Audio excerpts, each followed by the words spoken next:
All right, first run is done. Got my coffee. Let's talk about the Polar Vantage V. What's going on, folks? I'm Des with DesFit, and this is the Polar Vantage. Now, this device has been getting quite a bit of attention because it's the first major release from Polar in over 5 years. So the Polar Vantage comes in two different models. There's going to be the Vantage M as well as the Vantage V, which I have right here. But both of these are going to be true fitness and sports watches through and through.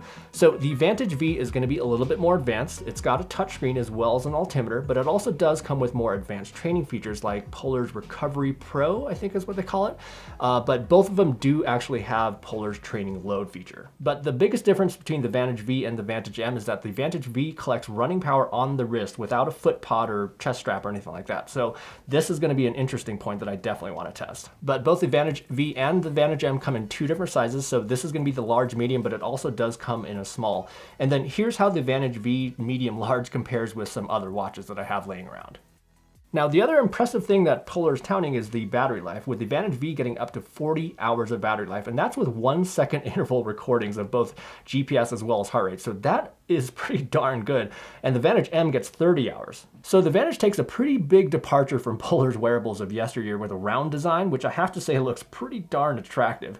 I think they did a really good job with the design here, and there's nice touches like the subtle tick marks on the outside of the bezel to the very interesting pattern on the back of the device. And then the buttons have a nice texture to them, and the action is actually quite stiff, but I kind of like that because it probably won't result in accidental presses. And then the touchscreen on the V model is actually pretty okay to use. I'm not generally a fan of touchscreens, but it's somewhat predictable, but still don't expect the usability of something like an Apple Watch. So it's going to charge via a magnetic charging cable that utilizes these 4 points on the back of the device that also double as skin contact sensors, which are designed to turn off the optical heart rate sensors when they aren't in use.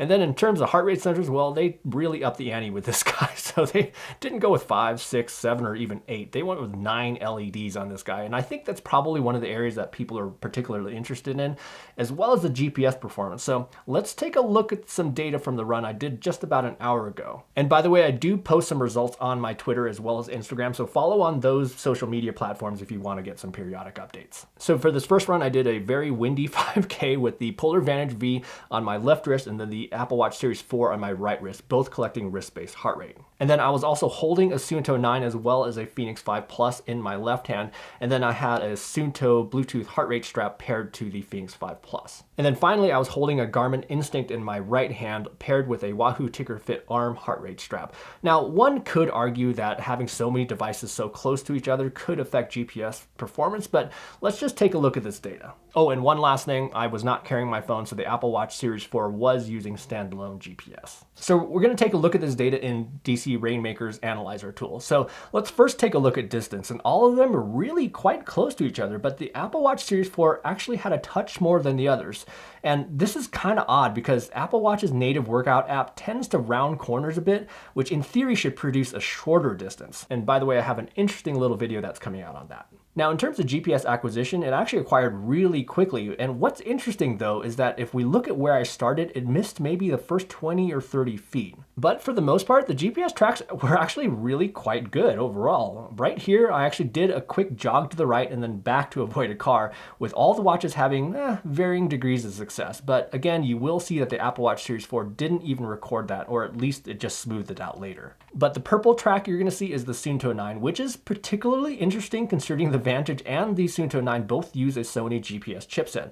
However, both of them did tick off each kilometer almost at the exact same time. But I really can't complain about GPS from this first run, and this isn't a measured route or anything, but I do run this route pretty often, so I'm very familiar with it. But I'd have to say that GPS, at least from this first test, was pretty okay. And then cadence looked pretty darn good as well between the devices that were actually collecting them. And then power also looked pretty smooth throughout. And I will be comparing this to a Stride FootPod, but I, for some reason, did not have it paired up correctly with my Fenix 5 for this run.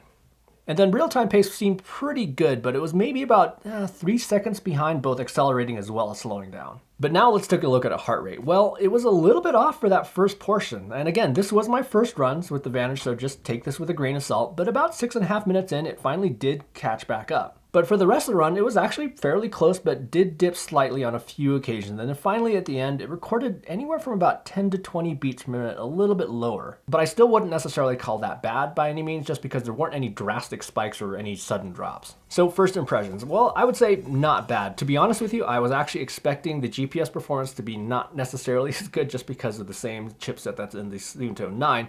And I was expecting heart rate to be very, very accurate, but I kind of got the opposite results, which is, again, take it with a grain of salt. But so far, I think things are looking pretty good. And there was a fresh firmware update when I installed it with the Polar Flow app. And I do expect to see plenty of firmware updates with some upcoming features like smart notifications, back to start navigation, as well as Strava live segments. Anyhow, I have a lot of other videos that I need to get to, but I will be testing the Polar Vantage V over the next couple of weeks. So definitely make sure to check out my Twitter as well as Instagram for updates. And if you're new to the channel, welcome, but also make sure to subscribe to get a notification when I do have more videos about the Vantage V, as well as the Garmin Instinct, the Suunto 9, and a few other things that I have in the works. But if this video did help you out at all, please hit that like button down below, and also turn on that bell for notifications for plenty of fitness and sports technology reviews that are coming soon. And in the meantime, happy running.